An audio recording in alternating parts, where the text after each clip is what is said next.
Ob koncu 5-dnevnega plenarnega zasedanja so se danes s papežem Frančiškom srečali člani Mednarodne teološke komisije. Spregovoril jim je o njihovem poslanstvu in med drugim izpostavil pomembno vlogo poslušanja.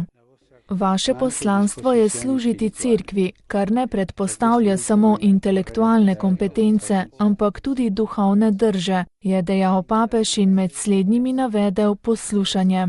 Teolog je predvsem vernik, ki posluša živo Božjo besedo ter jo sprejme v srce in misli, a prav tako mora ponižno poslušati to, kar Duh govori cerkvam preko različnih pojavov vere, ki jo živi Božje ljudstvo. In navsezadnje, tako kot vse krščansko ljudstvo, mora odpreti oči in ušesa za znamenja časov. Teolog je poklican pozorno poslušati, razločevati in razlagati različne jezike našega časa, jih znati presojati v luči Božje besede, da bi razodeta resnica bila vedno globlje razumljena in bi se jo predstavilo na najprimernejši način.